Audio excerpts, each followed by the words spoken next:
Sir, WBP কেপির পরীক্ষার ক্ষেত্রে বয়স সীমা কি থাকছে যদি একটু বলে দেন। আচ্ছা, দেখো ডব্লিউপি এবং কেপি বা মানে পুলিশের সেগমেন্টটা নিয়ে তোমাদের মনে ইতিমধ্যে বহু ডাউট। কেন? কারণ বয়স সীমা 5 বছর সরকার বাড়িয়ে দিয়েছে। তো সেহেতু তোমরা যারা যারা কনস্টেবল পরীক্ষার জন্য প্রিপারেশন নাও, ডব্লিউপি বলো বা কেপি বলো, তো ডব্লিউপির জন্য 18 থেকে 30 বছর পর্যন্ত কিন্তু বয়সসীমা থাকে, এবং সরকার যেহেতু 5 বছর বাড়িয়েছে তাই 18 থেকে 35 বছর পর্যন্ত জেনারেলরা কিন্তু অ্যাপ্লাই করতে পারবে।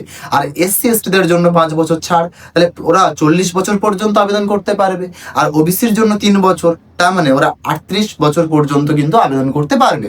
এবারে আসি এদের উচ্চ পদ অর্থাৎ কেপি কেপি কনস্টেবলের কথায় যদি আসি, তাহলে সেখানে আমরা দেখব 18 থেকে 30 নয়, 20 থেকে 30 বছর পর্যন্ত কিন্তু বয়সসীমা, এবং 20 থেকে 30 বছর বয়সসীমার মধ্যে আবারও সরকার 5 বছর বাড়িয়েছে, মানে 20 থেকে 35 বছর। আবারও সেম এসসি এসটির জন্য 5 বছর ছাড়, মানে ওরা 40 পর্যন্ত আবেদন করতে পারবে, এবং ওবিসির জন্য 3 বছর, মানে ওরা 38 পর্যন্ত আবেদন করতে পারবে। তো এই ছিল তোমাদের বয়সসীমা টোটাল। আশা করছি তোমাদের বয়স নিয়ে যে ডাউট সেটা ক্লিয়ার করতে পেরেছি। Thank you.